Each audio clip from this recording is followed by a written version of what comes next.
Good morning. It's Rick Gray. I just wanted to take a minute this morning and talk about making an impact on other people's lives. Taking the time to make a positive impact in the world and other people that you meet. So I want to share a story from a friend of mine, Sean, who went to a Zig Ziglar seminar.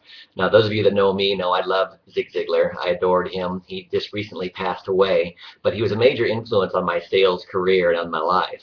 And Sean went to one of Zig's seminars, and he had a VIP ticket and was sitting up toward the front row. And he took his two boys. I think they were about 6 and 9 years old. Imagine these kids going to a Zig Ziglar seminar and hearing all the motivational stories that Zig has to tell. Well, the story I want to tell is at lunch, Zig was eating at a VIP table with some people that paid extra to have lunch with Zig Ziglar. Sean did not do that, so they were kind of walking by the table. Zig was sitting there having a conversation with people. Sean had his two boys with him, his 6 and 9 year old, and he went up and tapped Zig on the shoulder because he wanted to introduce his boys to Zig Ziglar, the man that had such an impact on him.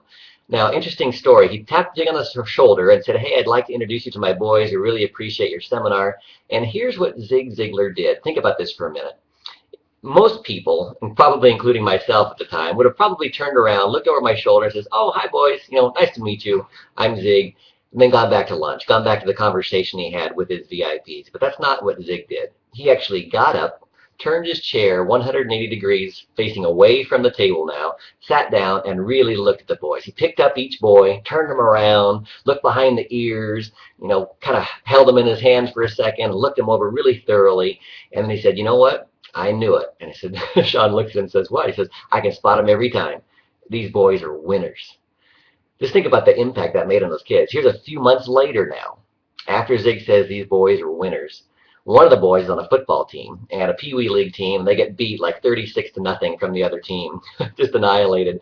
And one of the boys on the other team is not a very good sport, and he's running around saying, "Hey, we won, you're a bunch of losers," and he's calling all the kids on Sean's team losers. Now, Sean's son runs up to him and says, "Dad, I'm not a loser. Zig Ziglar says I'm a winner." Think about the impact months later. Think about the impact that's going to have on that boy's life for the rest of his life. Did Zig Ziglar have to do that? Did he have to take the time out of his schedule, out of his lunch to make those boys feel important? No, he didn't have to, but he did. And that's the point I want to make today. Take some time to make a positive impact on somebody today. This is Rick Gray. I look forward to seeing you next time. Thanks.